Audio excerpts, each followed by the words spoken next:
again, bro. Just you and me. Same kind of moon, same kind of jungle. Remember 10? Remember? Whole platoon, 32 men chopped into meat. We just walked out. Just you and me. Nobody else. Right on top, huh? Not a scratch.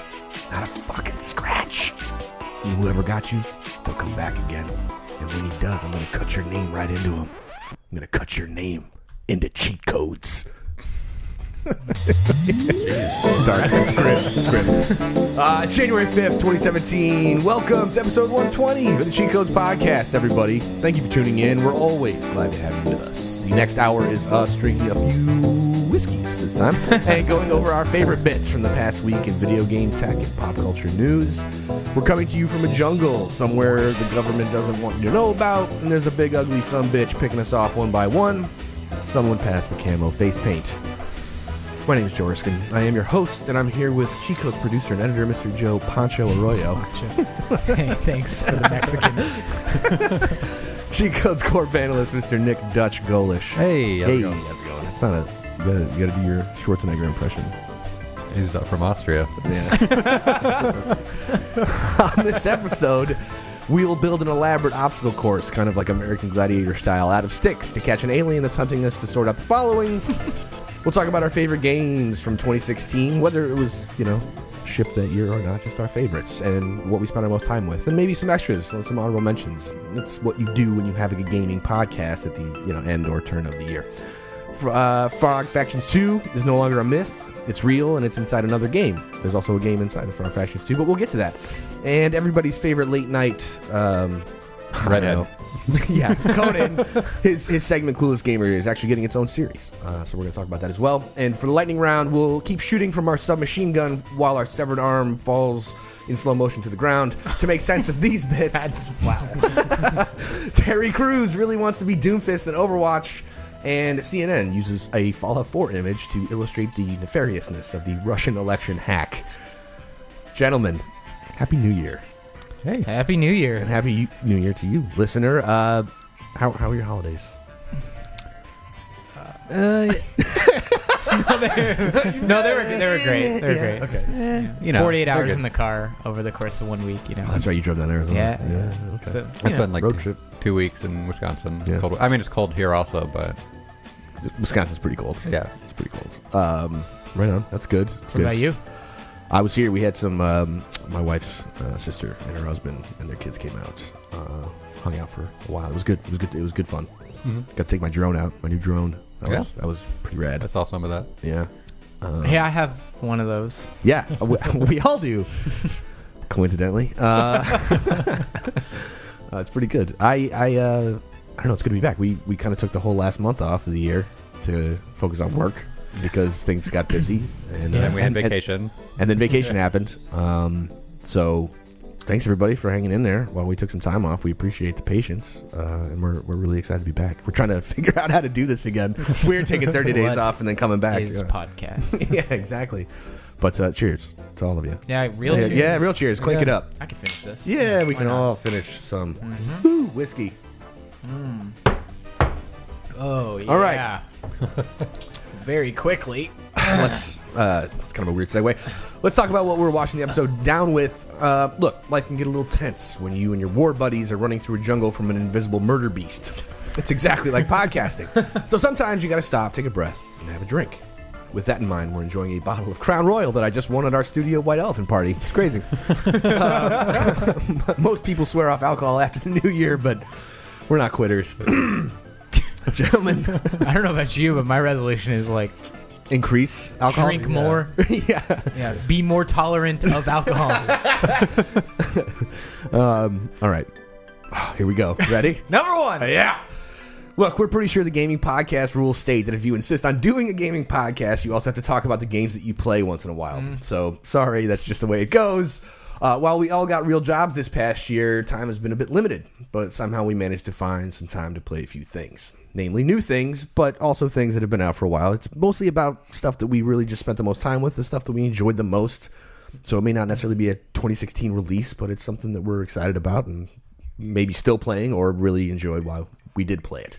Mm-hmm. Everyone's got a favorite, I think. It's not necessarily best of, it's just what we like the most.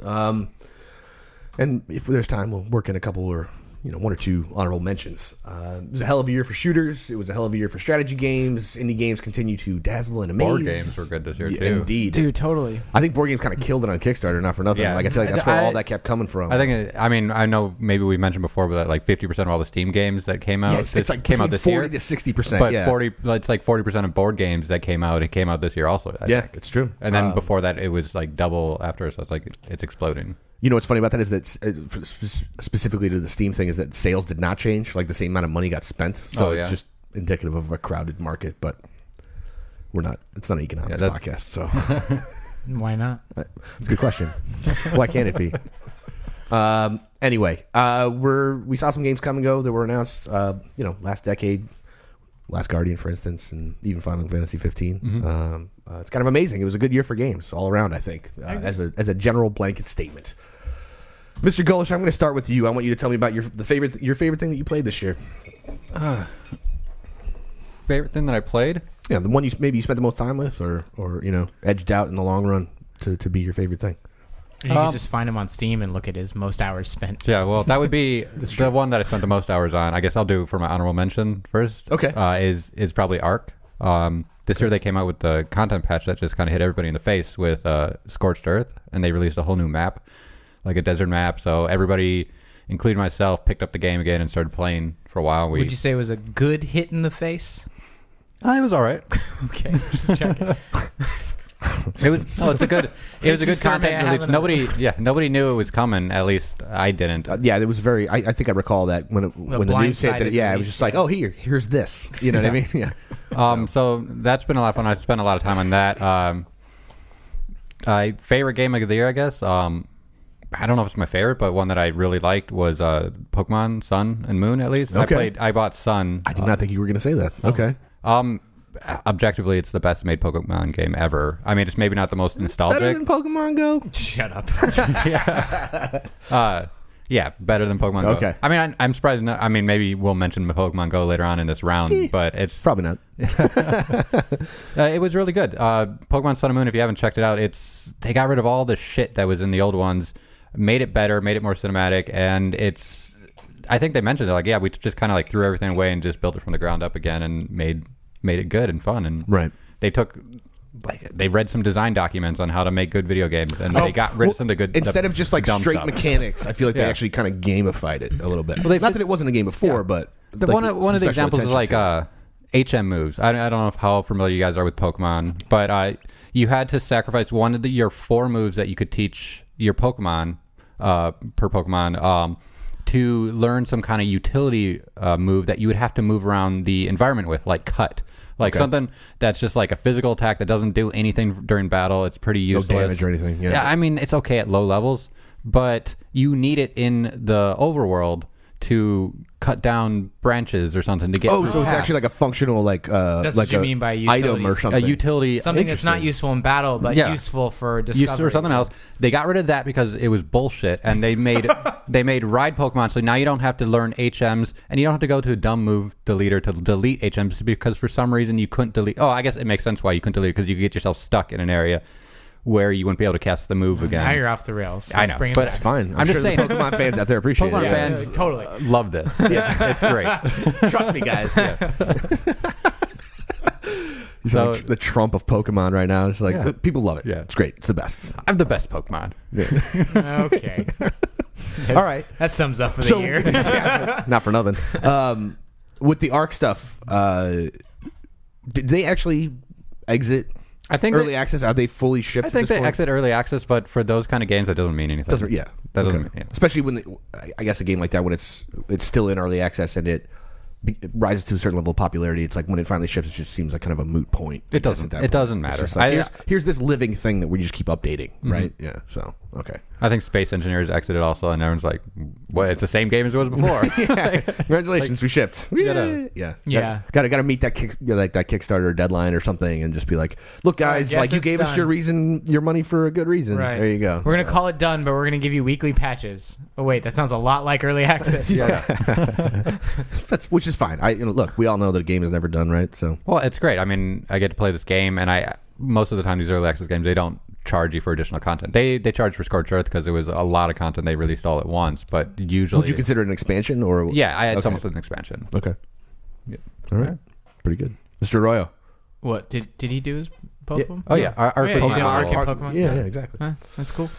You can follow the same format if you'd like and go with your honorable mention first, or No, you're gonna go with favorite. I don't know. Go ahead. Yeah, I gotta be that guy, and I have to say that Overwatch was my favorite this year, and there's no other reason for that than the fact that, well, I mean, it's fucking Blizzard makes great games. There's no doubt about that. Yeah. Because they're really smart about not caring about realism in any way, shape, or form ever in any game they ever make. It's always just like, is it fun? Cool. Then we're gonna do that thing. Yeah. And I think the people that follow Blizzard appreciate that about them. And for me, it was my entry point into PC gaming. So like, it'll be a year I never forget as a gamer. Like, there's no doubt about that. Yeah, you shelled out the money. You set yourself up with a decent system, and and you're doing it now. And like, have you played a console game since you started playing PC games? I played Xbox One Trivial Pursuit. Okay. You haven't had your PC for that long though, so I mean, when were you up and running months, by? But I've had it for a few months. Yeah, I know. I'm just trying to think of like big titles that came out at that time that you would be interested in. I mean, Uncharted came out earlier this year. If that that's an excellent point. Correct. So like Gears of War came out and I bought it on the console, and then I got my PC set up within a week, and I never touched it since. So it's that. Have you still yet to play Gears? I did play it. Oh, you did. I just stopped when I got the PC, and I didn't go back to it. Like that kind of thing. Okay. I spent way more time going back on the Retro Pi and playing like, Chrono Trigger than I did any other. Oh, did you? Yeah. You beat that yet? I would love that for you. No. But I did play it while I was in Arizona. Okay. And I'm slowly making my way through the game. That's rad. Anyway, so I mean, Overwatch for the win. Got me into PC gaming. Love it. Play way too many hours of that game when I should be sleeping. That type of thing. Honorable mention. I don't know. Uncharted probably. Okay. I expect nothing less from you. You should say Chrono Trigger. I know I want to, but it's like honorable mention. Yeah, postscript. Like, or something. I got to go Uncharted 4. It's just, I mean, it's a classic way to end the game. They did it right. In terms of the series, it felt great. I played. It's one of the only games I can play with my wife sitting next to me on the couch and literally being captivated the entire time of a game that is hours and hours to play through. I mean, that's that. No matter what you think about games as fun, it's kind of the polar opposite of what Blizzard does. Is that this is the kind of game where you can bring someone who doesn't even really play games very often, and they can enjoy it just as much, which is it's very watchable in and of itself. It's very watchable. Yeah. So good for them. Titanfall 2, second honorable mention. I haven't played it yet. I haven't played it. Fuck. I got it, but I did. Yeah, fair enough. I think that's what everybody says about Titanfall 2, and they're saying that, and it kind of sucks. Are you sad if they don't ever make another Uncharted game? No. You feel like this is I'm definitely this is the Chappelle Show walk away that's okay? I don't know if I'd go that far, because he walked away on making different circumstances, but yeah. I would say more. I'm definitely an advocate for ending something before you want it to end, because I think that's the best way to go out. Otherwise, go on a high note kind of thing. Otherwise, you play the Game of Thrones or the Walking Dead thing, where you're just like, please put me out of my misery, so I can end this. I loved you at one point, and I can't let go because we're best friends. But I loved you at one point. I feel like I still should. I'm having a hard time justifying it at this point. Yeah. Exactly. Okay. And Overwatch, huh? Main characters. Who you playing as lately? Anyway, I'm sure you've moved around a little bit, and I know it depends on the match and who you're playing with, but everyone's got a favorite or two. Yeah. Who your favorites? I mean, I would say that like you said, I think one of the coolest things about Overwatch is that the thing where the game can be brand new if you just decide to play a handful of characters you stopped playing like last month. And you can just say, fuck it, I'm only going to play these 3 for a while, and it feels like you're playing a different game, which is just kind of cool. You just get to do that with this game. The replayability factor on that is and right now, I just went from DPS characters all the time to Mercy as much as I can, because she's so much fucking fun. Heroes never die, dude. And it's odd, because you actually find out that people just respect the healers more if you do a good job. It's true. I think they're the first people they want to bitch at when they suck. Well, if you think about the way first person shooters work, you know what I mean? Yeah. Like, it's all about carrying a gun and killing people, right? So the fact that healers kind of came into play, not necessarily with Overwatch, but obviously many games in the past, but it's become more and more of a prominent role, and those classes have become more defined as these kind of games keep moving forward, especially with Overwatch. And as a game developer myself, I find that I'm most impressed by Blizzard's ability to make playing a healer so goddamn addictive. Yeah. Like, that's insanely difficult to do. And so when you get that much satisfaction out of like just boosting someone's damage and watching them get a kill and being like, yeah, like you didn't do anything but help them. Right. I kept them alive so they could do that. Yeah. Totally. And then actually having them thank you for it afterwards. It's like, that's fucking cool. That is cool. It's cool. No, right on. I love Mercy too. She's hard to hit because you just keep jumping. You keep flying around. She's real skinny, so like a lot of you can just kind of like dodge everybody. Yeah. She's great. Yeah, I didn't play. The only Overwatch I played was like the free weekends on the console stuff, but I enjoyed it. Yeah, I got decent with 76, Soldier 76, and I got all right with Reaver. So, yeah. There you go. I always go back to the Soldier 76 just in case. Like if we need some kind of, So if I don't know what to familiar. play, it's completely based around every other shooter in Yeah. the world. That's the entry point, like for anybody that's tepid about it. So, all right, Erskine, what do you got? all right. I'll do honorable mention first. I'll do the Golesh kind of methodology, but I'll talk. I want to talk about Final Fantasy 15 for a second because this is a franchise that I think a lot of people are very familiar with, especially that are our age or within a couple years that really identify with things like the American version of 3 or specifically 7, and like once you play one or two of them, you're kind of like you become kind of like covered in this blanket of like I'm a fan of Final Fantasy in general, even though there are bad Final Fantasies And they're supposedly independent titles, And yes, what 15 has become is this thing, and it says in a big splash screen at the front of the game, it's like for new and old fans alike. And I actually really appreciated this because I'm like, so they're putting this out there for a reason, right? Where it's like we designed this thing to be reminiscent of the things that you love for the people that are coming back, and something that's super easy to get into, even from like a JRPG standpoint. And if you let this game be that JRPG, the boy band road trip with selfies and all that stuff, it's actually kind of great. It really is. Like the whole front half is just this open world thing. You're driving around in this car and you're having these conversations and you're fighting monsters. The opening I got it from my friend. The opening is Stand By Me. They're singing. Yeah, it's Florence and the Machine doing a cover of Stand By Me. The opening music is Stand By Me. It's the first song they play at the end credits too. I just finished it like a week ago. I finished the storyline, and it unlocked New Game Plus, and I'm like, I don't know if I'm going to go back to that. But that does not deny the fact that I put about 60 hours in, and I finished the game for the narrative standpoint, and I haven't enjoyed a Final Fantasy that much since probably 7. Wow. It was really fun. Like I really liked it. I don't know if that's just me, my age, or being that far removed from the series as a whole, because the last one I played all the way through was 13, and that was fucking not my favorite, but a long Question. shot. Sure. When you're playing the game, do you find yourself humming A, Stand By Me? Bye Bye Bye, or B, Backstreet's Back All Right? Well, if it's the Christmas time, you got to sing the Backstreet or the NSYNC holiday song. I guess what I'm really trying to ask are Which boy band do you associate with? Yeah. Thanks. Well, because we've talked about it previously, to me actually playing it, we kind of actually made it the One Direction meme because that's like the thing. Yeah, I guess. And so if I had to pick one, it would be that one, even though I have no idea, no frame of reference for any of that. But anyway, the combat is super fresh. Like the combat system is really fun, and I don't know. It was a good game. I really enjoyed it. It was cool. Nice. Yeah. All right, give me your All I favorite. just heard good things about it. The favorite of the year, I think the best thing, like there was a bunch of good stuff. Like Civ 6 came out, and I really enjoyed the shit out of that. I love, like, Civilization is probably the best game franchise of all time, in my opinion. But the thing I had the most fun with was Doom, by far.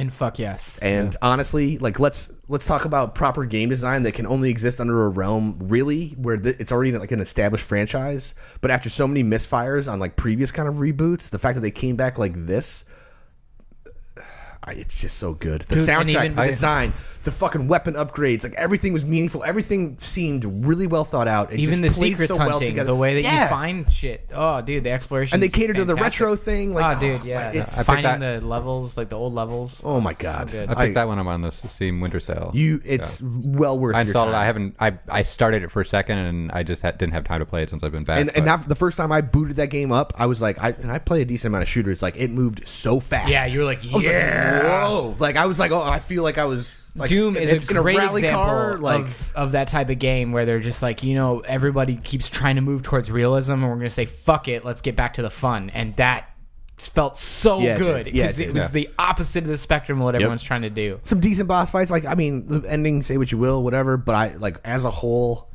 fucking spectacular. Like, I only need to play it once. I'll probably never go back to it again. But that stands out like by a good country mile for my favorite of the year. Like, if I hadn't seen it on your list, I would have mentioned taken it. Well, I mean, it was a fantastic game. It was so good, and I think it's honestly like even at work, like it's informed a lot of decisions just based on like because I want like players of the thing that we're making to feel that way. You know what I mean? And I understand that like the thing that we're making is not necessarily based on a pre-existing franchise or anything like that, but.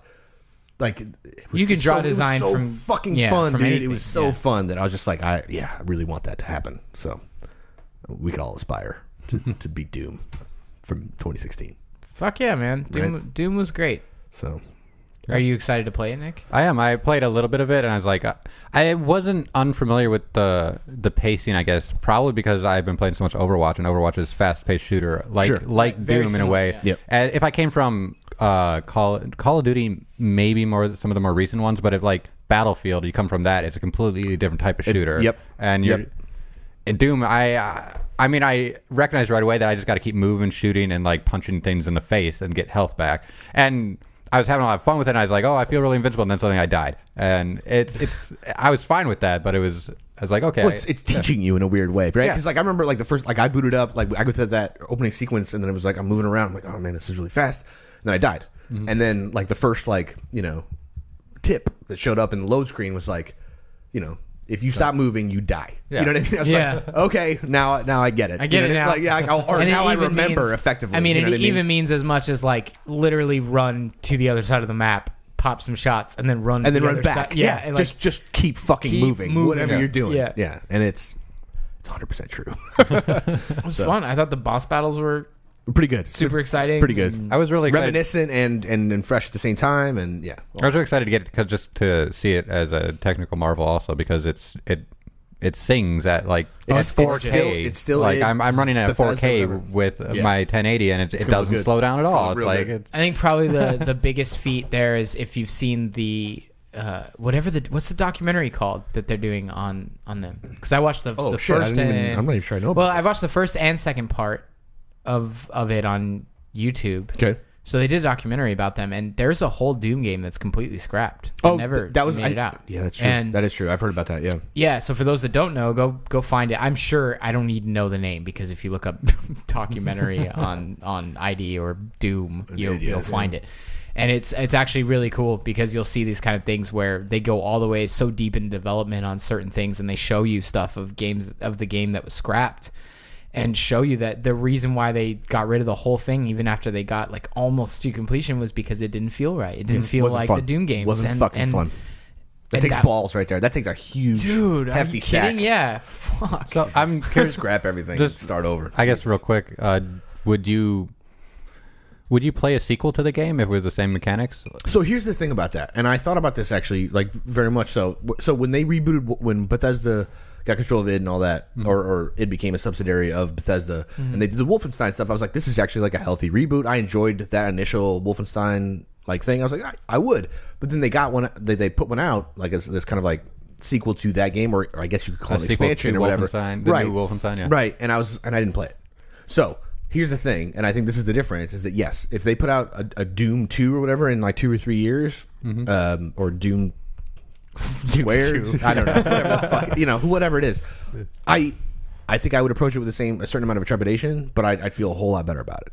You know what I mean? So I think the most important thing about this game is that they didn't divert from some of the original. No, man, it's super meta, and it's super self-aware. Right. Like that's kind of like the charm about it is that like you understand that you are playing something that's been around for a very long time, but in a very new kind of way, but also in a very old the way. The whole part. It's super unique in that, like in that niche. It's the newest retro game I've ever played. It really is. When you speak of the retro, the self-awareness, I feel like they did it completely intentionally. Like yes, the whole part where like you're like I haven't done this. I've seen other people play it, but they're accessing some computer or something to go through, and like I don't want to deal with this, and he just punches it. Dude, the way you upgrade your weapon is to punch a robot. Yep, you punch him, and then you you flying little like screen, and you what? Yeah, yep.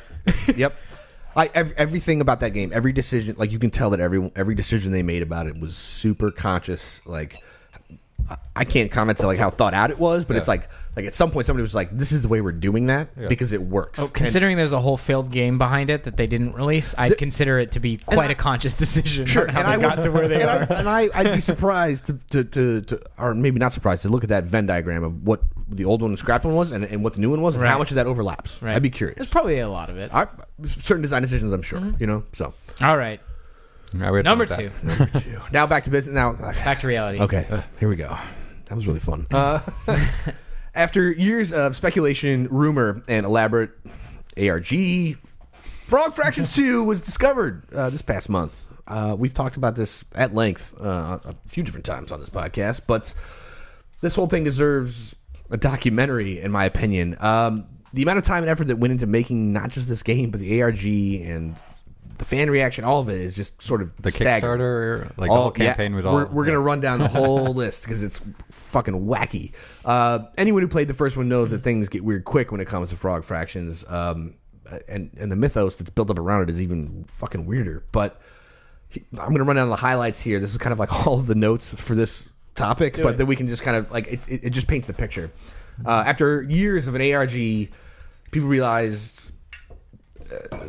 Frog Fractions was just a weird fucking thing in general. Jim Crawford is the main guy behind references to Frog Fractions 2 were placed in over 23 different indie titles. In fact, I'm almost certain that one of them ended up in a student game from DigiPen. Oh, Flickers. Oh, really? I'm not. Yeah. So remember those weird glyphs that people started talking about? That they're like appearing that like in all these. Different games? Remember. Yes. All part of this. Yes, I remember. All part of the Frog Fractions thing. So, we'll need to get Jason Erickson on to talk about that. I would love to know how that got hooked up with him. If like he reached out to Crawford, or if Crawford was just kind of like put it out there. He started a Kickstarter, basically pitched it in character as like this kind of like weird, wacky designer, but also billed it as a surprise, which is kind of interesting because when you go to Kickstarter or any crowdfunding site, you learn about everything in detail that you're about to get generally, right? And this one was like, I can't tell you what you're getting. It's a surprise. Give me money. Raised $72,000. Jeez. Quoting from the article, Crawford said he would not announce the game's release nor offer any sneak previews prior to launch. It wouldn't even be named Frog Fractions 2. It will probably be called something like Lost Kingdom: Reckoning by Forkbomb LLC, he wrote, or Turbo Finance 2015 by Vespenta Holdings. Right around this point, the internet did what it does best, and it starts pouring fuel on the fire, speculating like crazy. Then a video of Crawford, and this again is pulled directly from the article, a video of Crawford being kidnapped by time travelers showed up, and a frog-stamped key was found in an escape room in Portland, Oregon. This led to another indie game, Glitter Mitten Grove. Players found multiple ways while playing Glitter Mitten Grove to somehow unlock Frog Fractions 2 within Glitter Mitten Grove.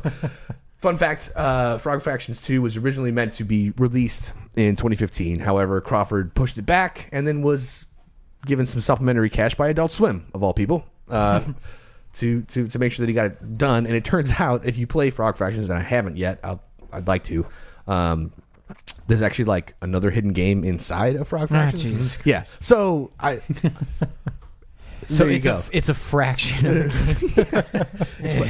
It's staggering, and I'm not sure what the fuck we're going to talk about right now, but I feel like the story needed to be told because it's been this thing that's existed for years. It's become this kind of weird indie game mythos and thing of legend. People talk about like Half-Life a bunch or whatever, but it's like Frog Fractions 2, man, what's the deal? Where is it? You know what's great is if you're outside of the Frog Fractions mythos, bubble, yeah, sure. If you're out of the frog bubble, it doesn't make any sense. No, none, zero. So hopefully some of the listeners will join me in that because I am one of those that didn't follow the ARG. That I didn't either. I've never played Frog Fractions, so okay. I hear about it all the time, and it's one of those things where I feel like I'm one of those kids in high school who's like the last guy to get in on a trend. Mm-hmm. Yeah. So so check out my Genko jeans, guys. Yeah, exactly. And then by the time I'm wearing my Jinkos, everyone else is like already onto something different. Right. And then I feel like a loser because I don't know about Frog Fractions. Well, there's a sequel, just so you know. Yeah, I understand. No, I'm just saying. It's a weird fucking thing. It's this one guy, and he's created this like I don't know. I feel like it's lightning in a bottle. Is really what it is. In the quickest way you can, explain Frog Fractions 1 to me and anyone who hasn't played. It was billed as this kind of educational math game. Like you're this frog and you hop around on lily pads and you solve fractions. It's like a time-based thing and math-based thing. But if you do certain things, you can kind of like go under the surface of the game itself and then end up in this really weird world. It's all like very Atari-like and you're going ASCII graphics and that kind of stuff. You go through different game modes almost. Like you're flying through space in a side-scrolling shooter thing, and then another one you're like running through tunnels. I can't remember them all, but it was. I caught the tail end of it too, it's impossible to explain. So, other than going, and how finding close is it to a game like Number Crunchers, like the kind of games that I used to play when maybe on a very math. surface level, it is. But once you start kind of digging into it, like it becomes something else. So it's like deliver you a static game with a goal on the surface, but hide a bunch of shit inside of it. Yes, essentially, basically make it this like weird breadcrumb trail. If you're willing to see that initial breadcrumb trail, otherwise it stays that topical thing. So it's possible to play the game and not get sucked into that portion of it. Yeah, but I think it's super shallow. If you at that got point, introduced to the game, you got told about it because of the other stuff. And to a certain extent, that's why it works, because most people assume that educational games are kind of shallow in that way, right? It's like, here's this interface, I'm just going to do this thing that's trying to teach me to do, and then move on. You know what I mean? This one was like, it's that same thing, but So it's like spend some time with it and see what happens. It's like Nolan North's Number Crunchers. If you take the Inception version of Nolan North, yes, it is. It's not necessarily Memento Nolan North or Christopher Nolan. I knew what you meant. Nolan North is it's on the next Wheel of Fortune before and after category. Christopher Nolan Jeopardy. North. Yeah. No. Wheel of Fortune has it all. Wheel of Fortune is before and after. Thank you, Vanna. Jeopardy's after that. Oh, fuck me, I've had too much whiskey. Before or after that. It's all starting to disintegrate. And if you look hard enough in this podcast, Frog Factions 3 might be sitting there. No, okay, fine. Yeah. No, it's just this weird phenomenon, and it's just super worth noting about, because like it's one of those cool things about gamer culture where it's like somebody's out there doing this thing, and there's enough people out there following it where it still shows up on, like, quote unquote reputable gaming sites, news sites, where people are just talking about this thing. Like people, like kids we went to school with, were tweeting about it, and they were like, "I went through and played this," and they were like, "Holy fucking shit!" Like there's no coherence to it, really. You know what I mean? It's Like one thing will lead you to another thing if you're willing to look that hard. But like when you play Frog Fractions 2, just like this article talks about, is like there are huge dips in difficulty. There's no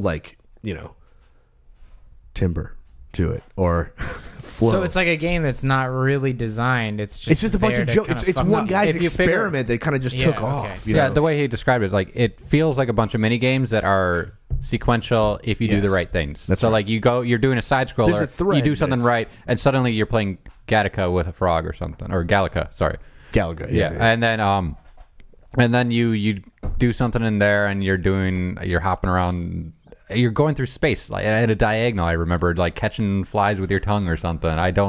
It's random stuff. Like it was, and just because of that, it got right. But viral. it's strung together with this weird kind of like just ARG kind of thread. But it's also in very much like a physical digital form. It's super strange. How hard are the fractions?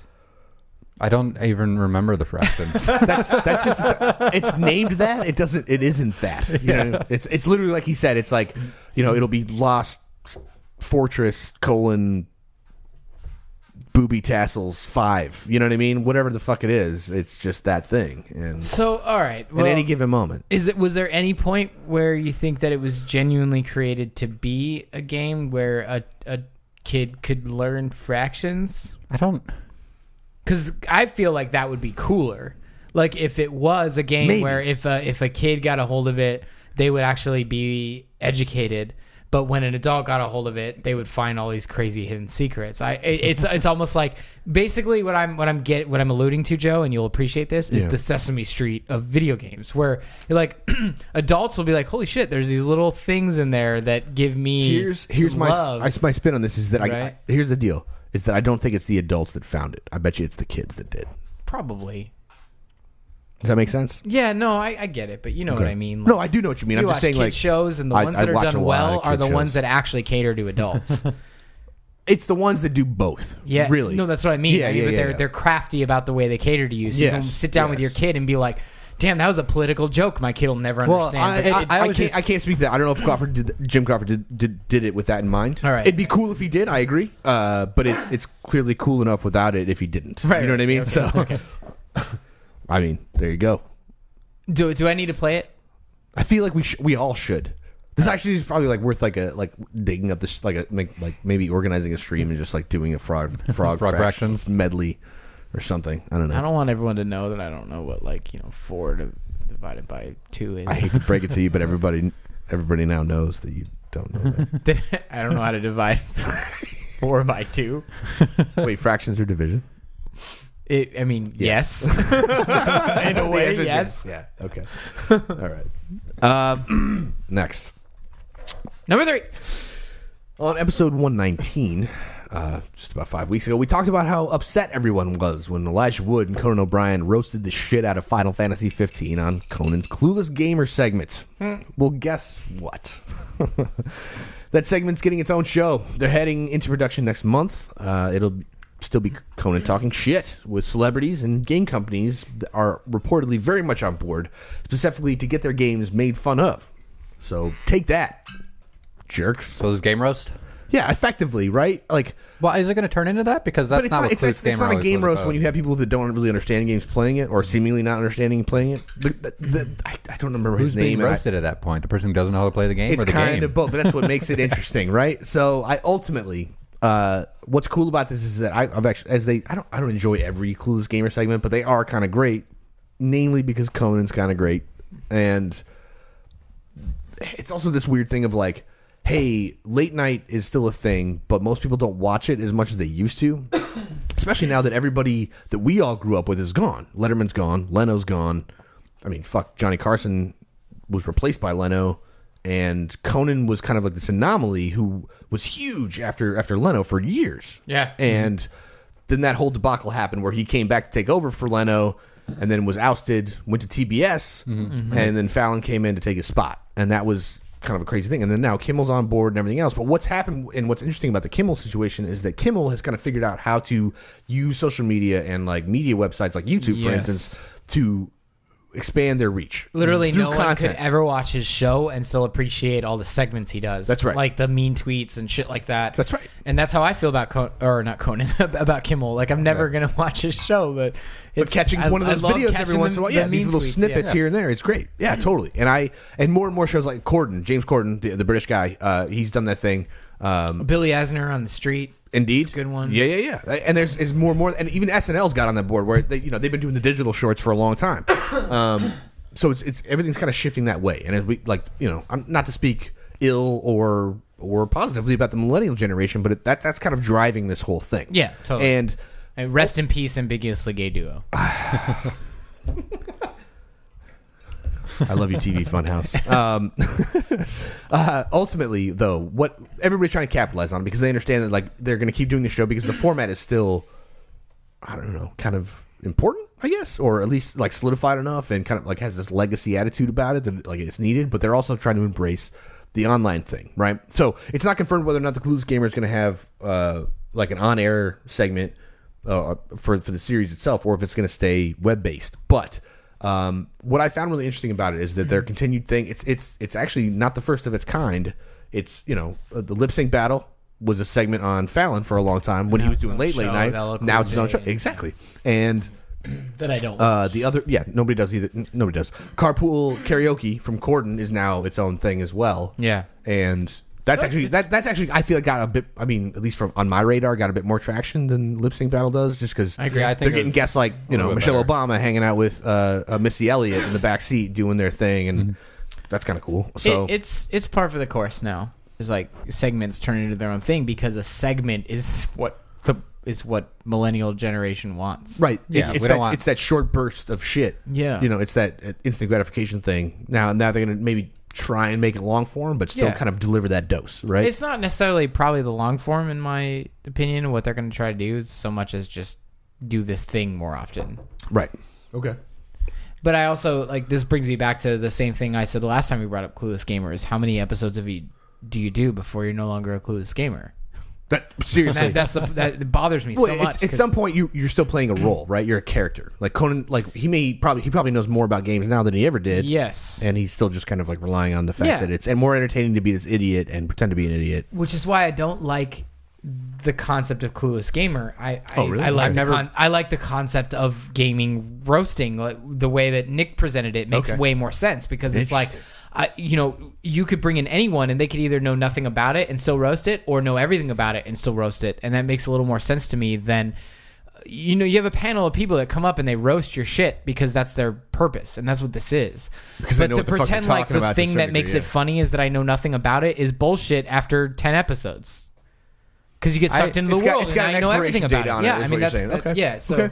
I'm interested to see how they're going to do it. I agree. I've never been a big fan of Clueless Gamer. It's always been kind of awkward, and it's kind of I think that style of humor is more like en vogue right now than I guess so. It's I'm not saying you have to like it. I'm just saying that I understand that's an explanation for why. Do you see a new segment of Clueless Gamer and you immediately turn it on and be like, hey, I want to watch that? Or do you choose one that I pick one that maybe like, oh, this looks cool, or like the celebrity looks interesting, or like, or it's getting a lot of press, like the Final Fantasy 15 one did. You know what I mean? So yeah, I don't know. I just never been that captivated by it. Maybe I like the idea of roasting a game or something in a way, and for that sense, it does that okay, I suppose. But it has a little bit of like that awkward humor. Like, are we supposed to be laughing at this? Is it actually funny that is the game actually bad? Is the game actually bad? He's like looking at the screen. He's like, hey, am I supposed to do that? He turns around and like asks the people in the room or something. Like, and it's from marketing, or I don't think it matters because ultimately it's just more exposure. Right? No, it's more content and people like content. Yeah. It's fine. It's just like,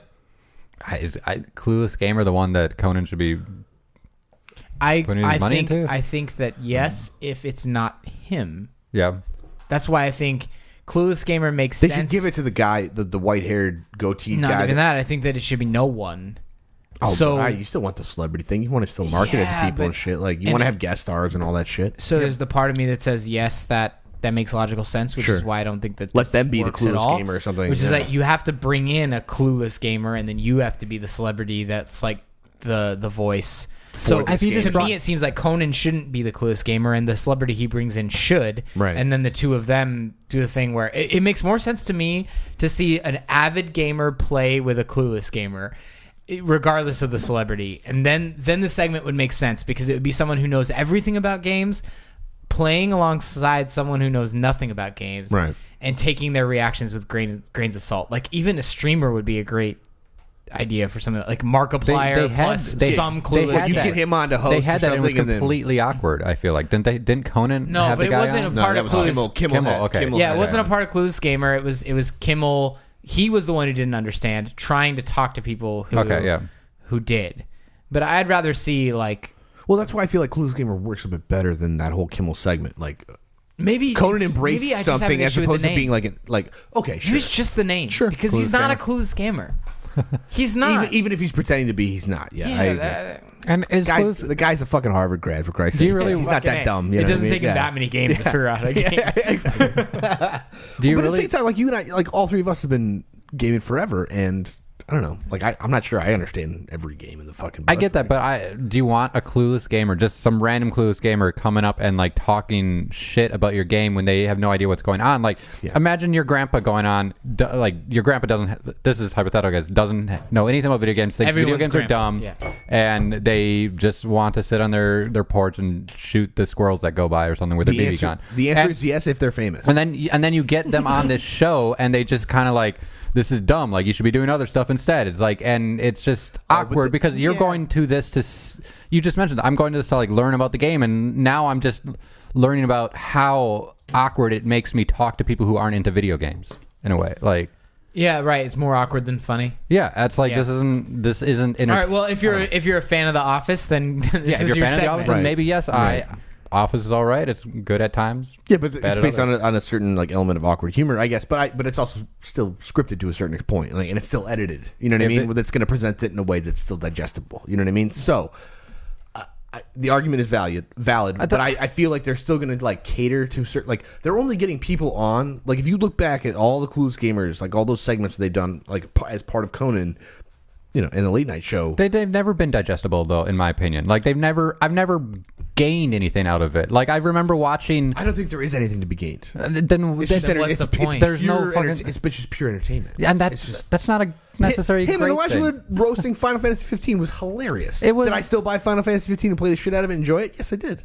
It was them talking crap about like something they didn't understand, that, and the game is not for entry. I think, even though I guess you said it was supposed to be for new players and old players alike, or I guess. And those he that are clearly open-minded, yes. he clearly demonstrated that Probably it not. wasn't, and. Right, because I think that I honestly think that the real gain from the Clueless gamer for Final Fantasy 15 was that the game itself was not a good entry. But that's point for people who don't play those. but that's kind of the conceit behind the show too, is that it's like people want to get their game torn apart a little bit because it's still going to generate exposure. It's this thing where it's like, we're not going to sit here and like rip it down because we're like, we know how this industry works and everything. We're going to critique it because we don't fucking understand. All right, so I haven't watched that many, but I feel like I've watched enough Clueless gamers to see that Final Fantasy 15's version of that or episode was definitely nowhere near. Well, I'm not saying that Final Fantasy 15 is a perfect game by any stretch. But what I'm saying is that like being able to poke holes in something that is and generate some laughs, but it's still for every laugh you're still getting a person that's might end up like buying the game. It's a marketing ploy, is what I'm saying, and it's a way to keep making games more mainstream. But are we trying to make them more mainstream by joking about them in front of people that don't understand that we're saying jokes about games because they don't understand gaming? I don't know. I used to watch Conan late night all the time. At all? No, it does. It did to me. Yeah, I get it. But I guess to me, alternatively, is that like I used to watch Conan when he was late night before he took over for Leno briefly. I used to watch him all the time when I was living in New York, and I still played a shit ton of video games. Mm-hmm. So that content and this other content appealed to me. When you cross them over, it makes a weird amount of sense. Would to me. Clueless Gamer appeal to a non-gamer? Imagine your grandpa watching Clueless Gamer, and would he enjoy it? Okay, so no. Well, so there's no exposure. Grandpa, maybe you're going to expose him and like tell him that video games are dumb. Maybe. Yes. Maybe. No, I agree 100%. I feel like Clueless Gamer is specifically for gamers to watch someone who's supposed to be clueless, who's not really. Right. And the whole thing is kind of botched up. Like it doesn't really. It doesn't stitch together. Well, and this to me sounds like it's going to be a web series. Then it's not going to be it'll be a daytime shoot. Yeah, like that's a show. I mean, I'm fine with it existing, and I would watch it once in a while. But I just remember I remember when they did Overwatch, and they had it was the Game of Thrones people, and they had Lena Headey and Michael or Peter Dinklage. They had them on, and the segment ended with them walking around with widows, like looking at their butts and like walking in stilettos or something. They weren't playing the game at all. They were like, "Oh, this is video games, sexualization of women. Segment's over," and it's like, perfect. That's good exposure for the rest of the country to like validate video games. Yeah, like that kind of in a way they're for the people on the outside, they're perpetuating all of the. But on a comedic level. That's not a good thing. That's the whole reason why Chappelle took off. People don't understand that comedy perpetuates an issue usually. Yeah, like it's not. It doesn't solve an issue; it perpetuates it, and that's it creates a conversation. No. See, come on. The people who got out of comedy. You're telling me you're not fans of comedy because it perpetuates issues? No, I'm a big fan of comedy, but you cannot expect the public to, or like the general population to understand that comedy is like not supposed to be taken seriously. It's not. Yeah, it's not supposed to be taken seriously. I mean, Colbert and Trevor Noah, there's constantly like, do not watch our shows for news. This is a fucking comedy set like show. Like don't come to us for your news. Okay. I don't know. But you could assume that like Clueless Gamers doing the same thing, where it's like, don't come for us for like a proper gaming review. We're just talking shit right now. We're having fun. Like we're doing a fucking podcast. They have to say that because people go online and they quote them as news sources, and people will use to a much larger and issue, people will use this as for video games too, from these late night shows that are nationally televised to everybody to see. Right, but the point is that less and less people are watching those late night shows, and that's why they're branching out into YouTube and stuff. I think it's a great idea for them to branch out to YouTube. I just think that's the right way to go, because any other way, is taking satire and delivering it to people who don't understand the way satire works. They're basically like the version of The Onion where they are roping in the people. Yeah, clickhole. It's called. Yeah. Well, they're roping in all the people who already feel the way that they feel about video games, right. and they're validating them those, because that's how they feel about it. It's like fuck that. That's a good point, but I don't feel like that's what Clueless gamers. I don't think that's what they're going for. I think it's I feel like this is harmless fun of what it is, and it's a way to keep like games becoming more call mainstream. It harmless gamer. Okay, there you go. Problem solved. Lightning round. Good enough for me. Good enough. We could talk about this for probably like we could. Oh, God, that's why I put it on here. It's like last minute, by the way. I'm gonna have trouble sleeping.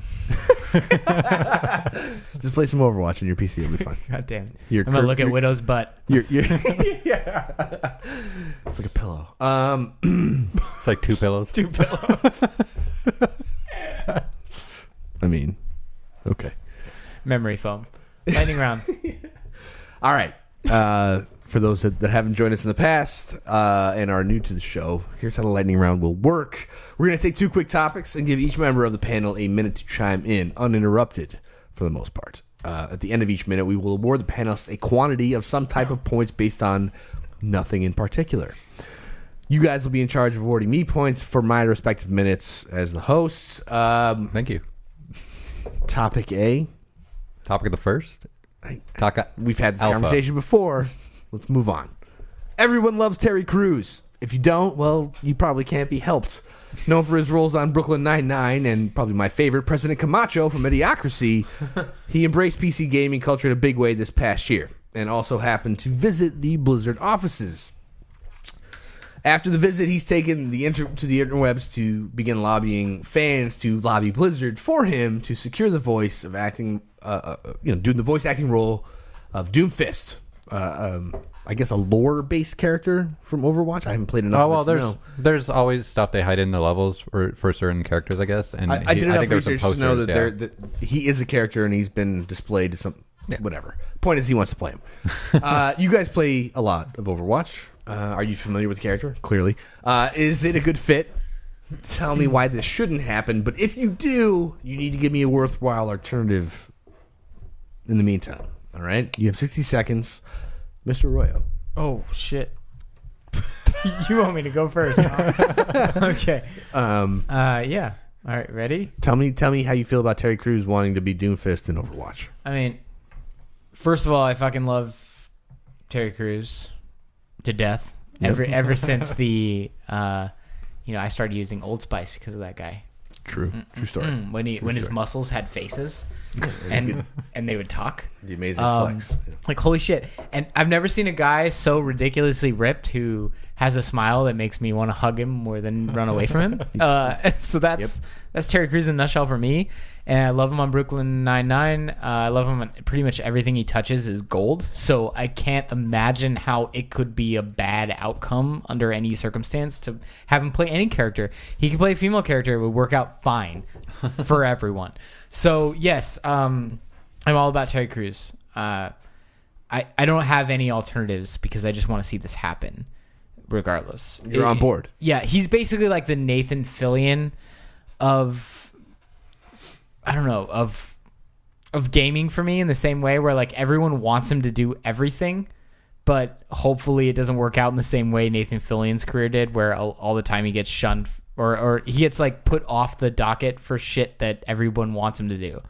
Oh, okay. It's what I'm trying to say since I went over. You know Nathan Fillion's done a lot of Halo and Destiny and all that stuff. What I'm trying to say is that fans always want him for things and then he doesn't get the real like big part for them. You're talking about like Nathan Drake. In the movie. Many other things as well. Okay. But like that. I hope Terry Crews doesn't like take that same path because I hope Blizzard listens to the fans because they really want him and he should play that part. I will award you one brown coat. Okay. Okay. I went a little off the rails there. It's fine. Don't worry about it. It's our first episode back, guys. We're getting it. We're getting it. We're feeling it out again. It's okay. We got this guy not sure. He's going to fix everything. Hey, Mr. Golesh. How's it going? 60 seconds. Tell me whether... I mean, again, you play a lot of Overwatch, so I want to know, how do you feel about Terry Crews being Doomfist? If not, I want a replacement and a good one. God damn it. Or, just spend your 60 seconds however you feel you should. Yeah. First off, I personally was more of a fan of the other guy from the Old Spice commercials, the I'm on a Horse guy. Okay. I can't think of his name at the moment. Doesn't matter what his name is, but I know who you're talking about. I think he was better for that role specifically. It was great when they worked together. But for Overwatch, I have no problem with him being it, and I never would. I could imagine, I guess. But knowing that Terry Crews is playing the voice and I hear it, I'm going to always just think of Terry Crews immediately when I hear his voice. Like, I appreciate not knowing who the voice actors are in a lot of the things I do because I get distracted by the other work they've done. And knowing that Terry Crews would be Doomfist in Overwatch would distract me. Would it take away from my experience of the game? Probably not, but it's just, I don't know. It's just what I think about, I guess. I prefer my voice actors to be anonymous, I guess, for my sake, just so I don't get distracted by their past work. I will award you one machine gun to fire into the roof of the House of Representatives and or Senate, and one. Why? Because it's still Camacho. Yeah. Oh, jeez. And I will also award you one advertising slot as a second middle name that you can sell at your leisure to a company that wants to promote itself by using, because Mountain Dew and Camacho, remember? Anyway. I thought they used Gatorade to water. No, Gatorade, they used the water, but Mountain Dew paid for the sponsorship of Camacho's middle name. Makes sense, yeah. There you go. Okay. Fucking Gator. Fucking electrolytes. Joe Erskine, yes. Your minute is starting now, and we will be judging you and or scoring you. Ready, go. Well, okay. I agree with Nick to a certain extent. I think it's what's cool about Blizzard games, and there's a bunch of talent that has come through, especially lately with Overwatch, but in their previous games where the voice actors weren't like famous actors, at least not I can call off the top of my head, except for the guy who runs the D&D campaigns on Game and Sundry. I don't know. Harmon Quest or no, it's not Harmon Quest. No, it's the other one that's actually been on Twitch. The company that Felicia Day and the Star Trek guy. I can't think of it. You know what I'm talking about? Will Wheaton. Will Wheaton, yes, started Geek and Sundry. They do a thing, and that guy has played McCree. He's McCree. Mm-hmm. He runs the DM campaigns for that thing, and so regardless, I guess that's still like a niche celebrity. But so bring Terry Crews on breaks kind of a mold for Blizzard in the sense that they haven't really ever had like celebrity talent or like profile celebrity talent do voice acting, unless I'm mistaken. My point is, you do this now. Be careful. I'm worried about the precedents. Just be careful. That's all I'm saying. Just be careful. Thank you. Is that what you're awarding him? A clap. A golf clap. I would like to award you one Tom Cruise on. Is he jumping on a couch? On some type of box, to account for the height difference. If Tom Cruise was going to be an Overwatch character, who would he be? He would not. You're right. Correct. Trick question. All right. Oh, Cruise and Cruise. Huh. That's weird. What? Anyway, which part? Moving on. Topic the second. I wanted to award you too. Oh, go ahead. That's okay. No, please. I haven't moved on. Go ahead. I forgot what my Oh, God damn it. Jack reaching. Yeah.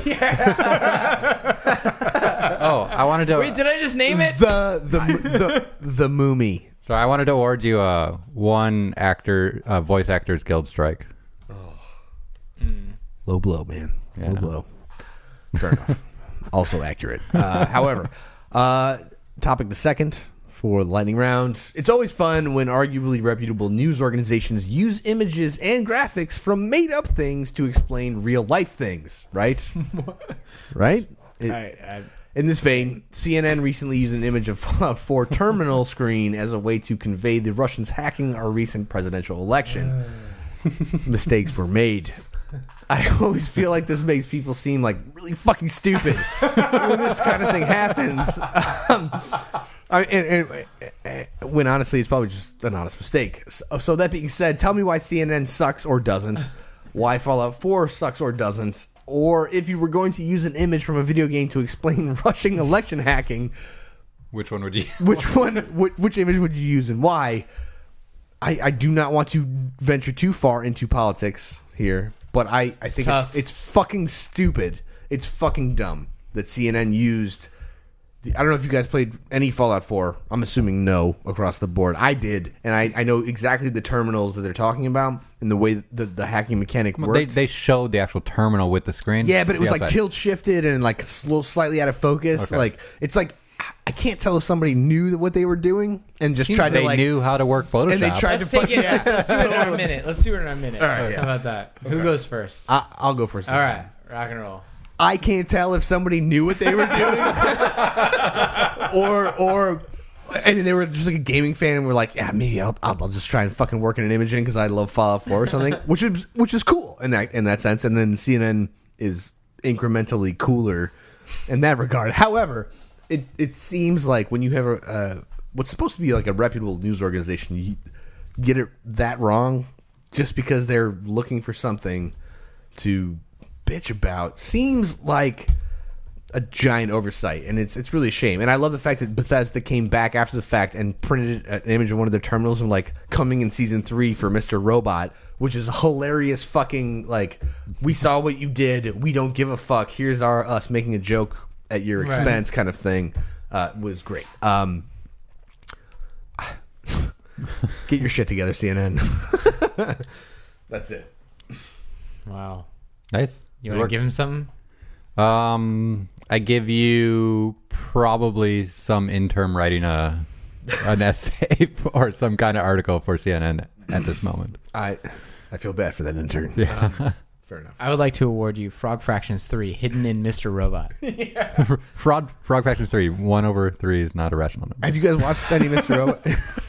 No, not yet. Get to it because it's on my list. All right, fair enough. We'll talk about it later after the show. Mr. Arroyo. Fuck. What do I even say about this? Tell me what you think.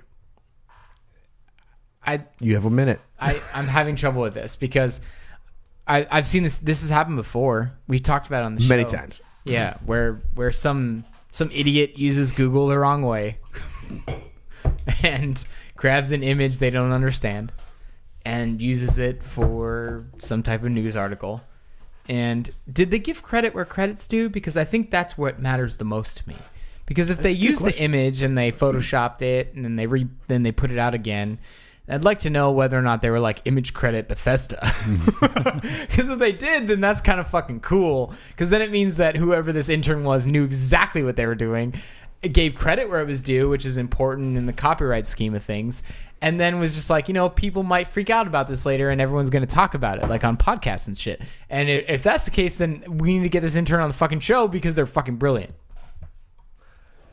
I will grant you the phone number to contact this intern to get him on the show. That's my reward to you. Yeah, well, cool. Mr. Golesh. Hey, how's it going? Finish us off with a solid 60 seconds for episode 120 here. All right, I got a few quick questions that can take place for my minute. Do you want to ask the questions first before you take your minute? Fallout 4, obviously it's probably the result of some nuclear holocaust. And was Russia involved in this nuclear holocaust in Fallout 4? And did they create these terminals that were used to launch the missiles in Fallout 4? Or were these terminals used to hack the U.S. in Fallout 4 to stop us from shooting nuclear missiles back at them? We don't know. So maybe we do. I haven't played the game. But the clearly not on your top of 2016 list. Yeah. The point is, there's a point. I like the way they handled it. Like they took it as a joke, and it doesn't really matter that somebody used the and. Sometimes you just got to phone it in to get a story in, and I don't care. I don't read CNN. I usually don't read news. Like, I don't pick an outlet to read my news from. I just kind of pick stuff from my RSS feed and get my information that way. So,